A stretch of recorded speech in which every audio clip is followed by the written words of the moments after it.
O Senhor esteja convosco, Ele está no meio de nós. Proclamação do Evangelho de Jesus Cristo, segundo Mateus. Glória a vós, Senhor. Naquele tempo, Jesus disse aos discípulos: em verdade vos digo, dificilmente um rico entrará no reino dos céus. E digo ainda, é mais fácil um camelo entrar pelo buraco de uma agulha do que um rico entrar no reino de Deus. Ouvindo isso, os discípulos ficaram muito espantados e perguntaram: então, quem pode ser salvo? Jesus olhou para eles e disse: para os homens isso é impossível, mas para Deus tudo é possível. Pedro tomou a palavra e disse a Jesus: vê, nós deixamos tudo e te seguimos. O que haveremos de receber? Jesus respondeu: em verdade vos digo, quando o mundo for renovado e o Filho do Homem se sentar no trono de sua glória, também vós, que me seguistes, haverei de sentar-vos em 12 tronos, para julgar as 12 tribos de Israel. E todo aquele que tiver deixado casas, irmãos, irmãs, pai, mãe, filhos, campos, por causa do meu nome, receberá 100 vezes mais e terá como herança a vida eterna. Muitos que agora são os primeiros serão os últimos, e muitos que agora são os últimos serão os primeiros. Palavra da salvação. Glória a vós, Senhor. Meus irmãos e minhas irmãs, estamos ainda nesse processo, dia após dia, de santificação. A liturgia, em especial o sacrifício da Santa Missa, Deus vai nos dando, nos indicando o caminho que devemos seguir para nos santificar e ganharmos o céu. Ou melhor, ganharmos o céu para vivermos com Deus. E nós estamos nesse capítulo 19 do Evangelho de São Mateus, aonde Jesus foi interrogado por um jovem.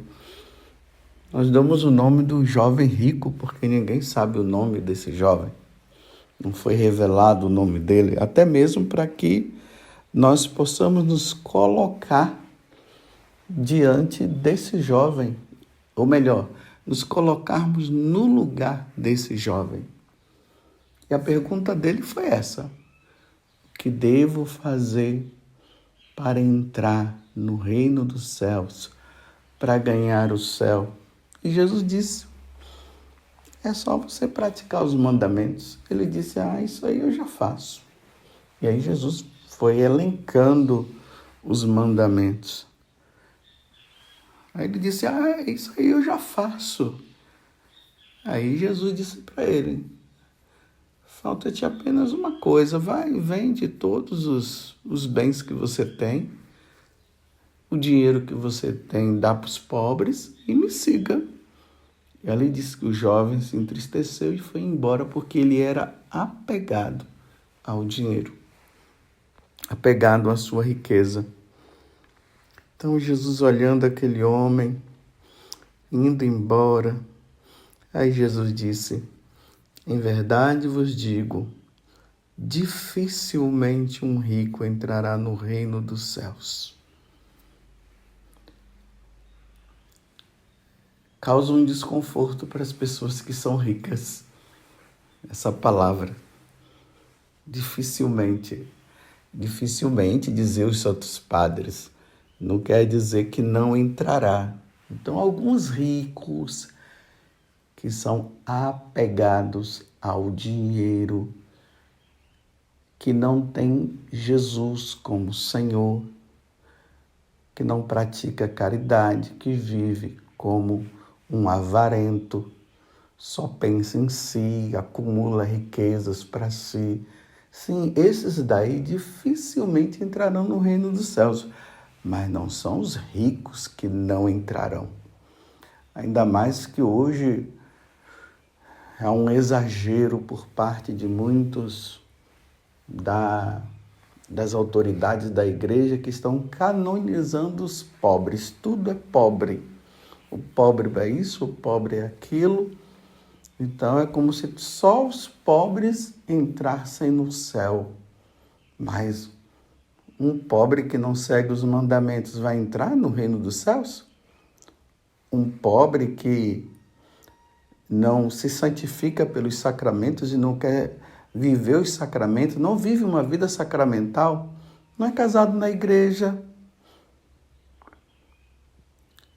Um pobre que não vai na missa, que não se confessa, como é que vai? Eu estou falando aqui o pobre, mas pode ser também o rico. O rico também que não é casado na igreja, que não pratica caridade, que não participa da missa, não comunga, não confessa, não vai. E aqui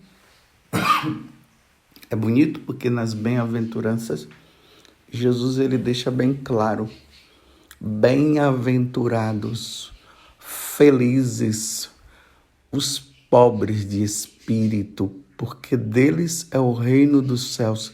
O que seriam esses pobres de espírito? São aqueles que não têm apego material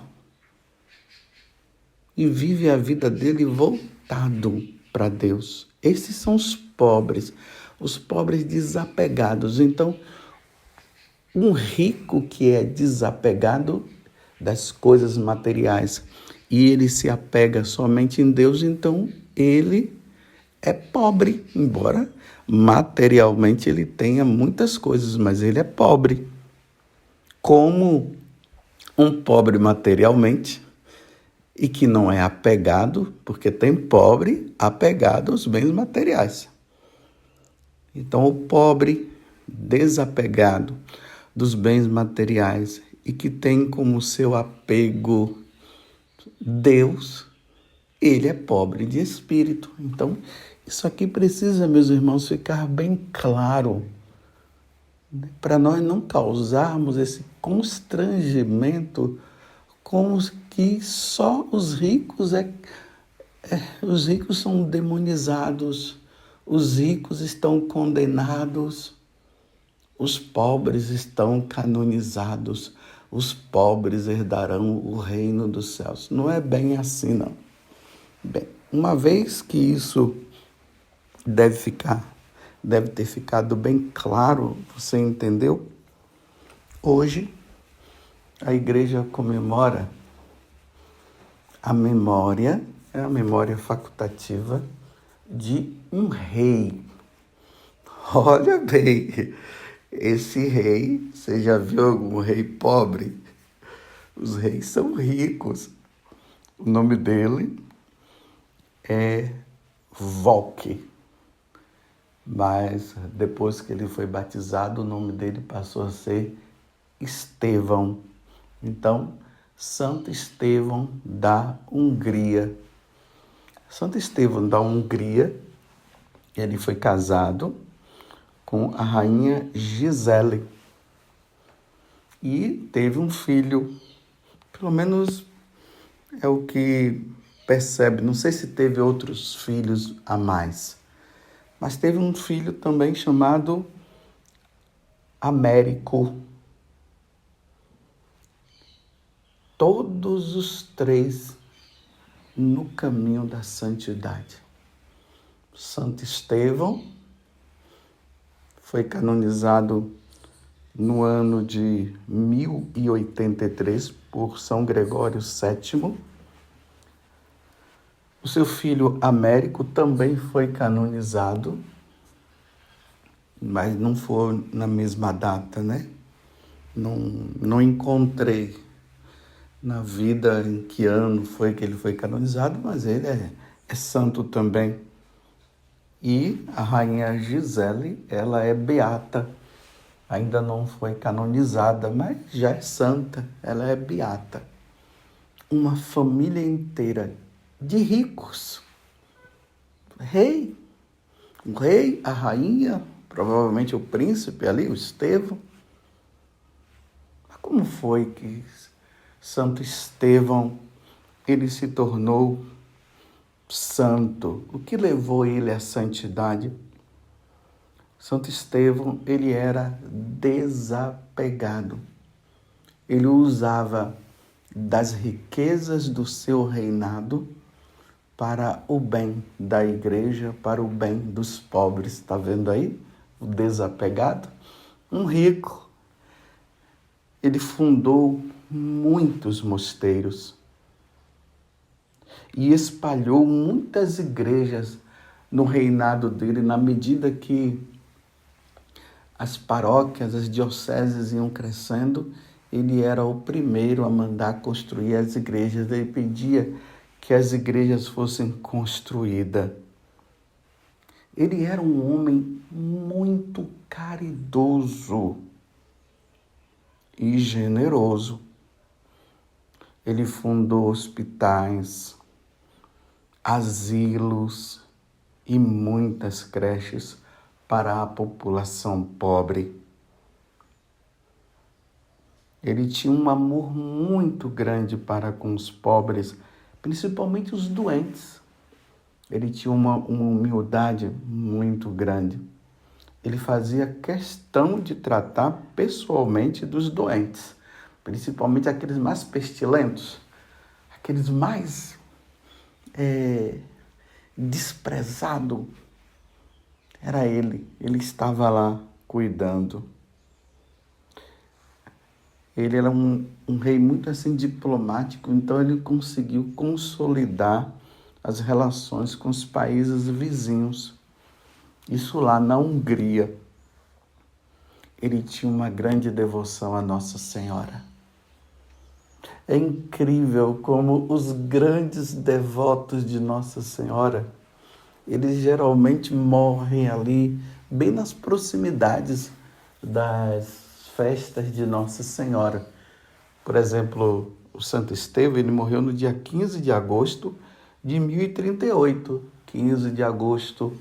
Lembremos que ontem foi o dia da Assunção de Nossa Senhora.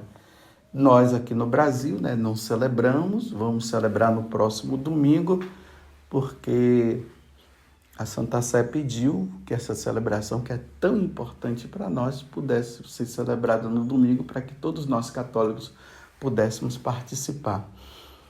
Mas, enfim, ontem foi o dia da Assunção de Nossa Senhora. Então, no dia em que se comemorava a Assunção de Nossa Senhora, foi o dia que Santo Estevão, ele morreu. Olha só.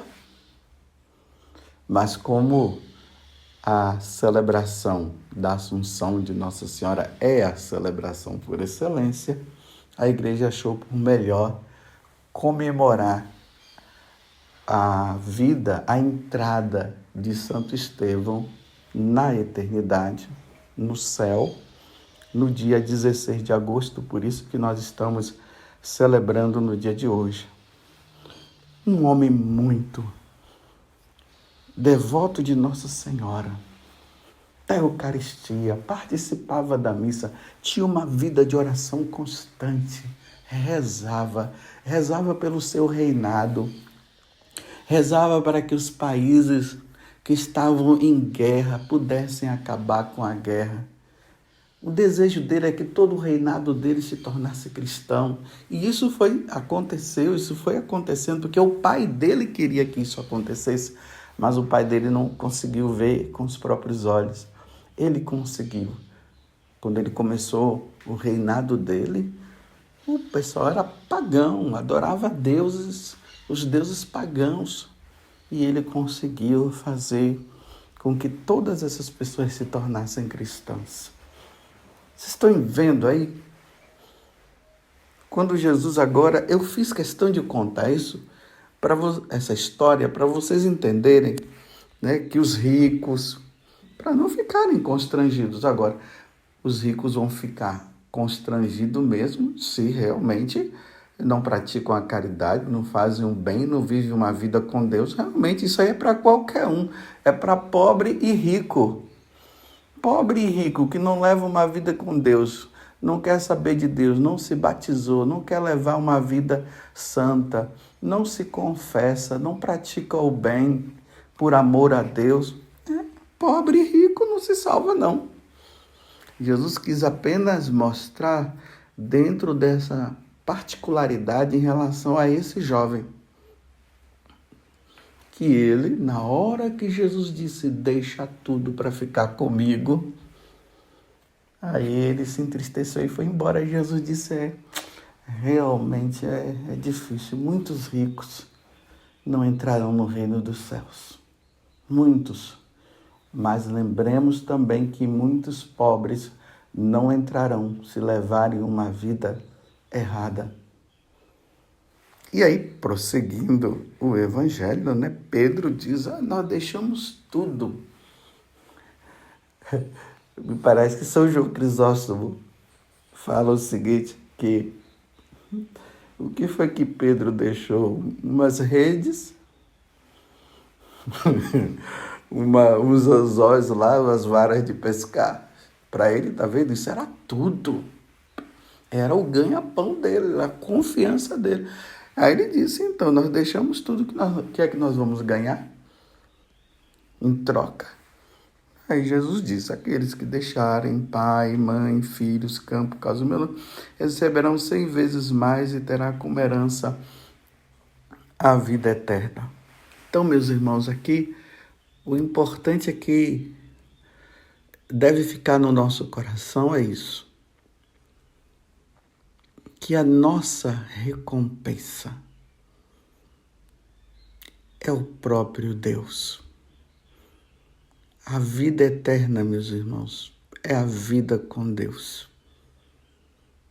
Se nós vivermos uma vida santa, desapegados, o Concílio Vaticano II mesmo explica isso, dizendo que todo mundo é chamado à santidade, a viver a santidade no seu próprio estado de vida. Então, quem é casado é chamado a viver a santidade como casado. Quem é sacerdote, religioso, as religiosas, os bispos, são chamados a viver a santidade dentro do seu estado de vida. Embora não seja um estado de vida ou ser solteiro, mas aqueles que acabaram vivendo, estão vivendo essa situação, deve ser santo ali como solteiro, numa vida dedicada, de santidade, até sem ficar desassossegado, impaciente, até esperando para ver se casa ou não, mas se não conseguir casar, mas levar uma vida santa, essa vida com Deus. E aí, se desapegando das coisas deste mundo, ganharemos o céu, a vida eterna. É interessante que São Marcos, ele traz um detalhe nessa passagem, quando diz que vai ganhar 100 vezes mais, ele diz assim, com perseguição, né? A vida eterna, mas com muita perseguição, porque ser santo nesse mundo não é fácil, e ainda mais nos tempos que nós estamos vivendo hoje. Viver a santidade não é algo muito fácil, não é. Mas aqueles que perseverarem até o fim, como Jesus falou, serão salvos. Então a nossa herança, meus irmãos, é Deus. Nós que fomos batizados, nos tornamos filhos adotivos por meio de Jesus Cristo e teremos como herança a vida eterna com Deus. É indescritível, meus irmãos, a vida eterna com Deus. É indescritível. Não temos palavras. Só indo para lá. Quando nós formos para lá, nós vamos entender o que significa a visão beatífica. Quando nós formos para lá, nós entenderemos o que é a vida com Deus, viver com Deus. Então vamos ser santos, meus irmãos. Vamos ser santos. Vamos fazer justamente aquilo que Jesus falou. Se queres ser perfeitos, vende tudo, dá tudo e me siga. Vamos ser santos. Vamos ser santos como Santo Estevão. Vamos ser santos como a sua esposa, a rainha Gisele. Vamos ser santos como os filhos deles, o Santo Américo. Vamos ser santos e vamos contemplar a face de Deus junto com Nossa Senhora, os anjos e os santos. Louvado seja nosso Senhor Jesus Cristo. Para sempre seja louvado, e a nossa Mãe, Maria Santíssima.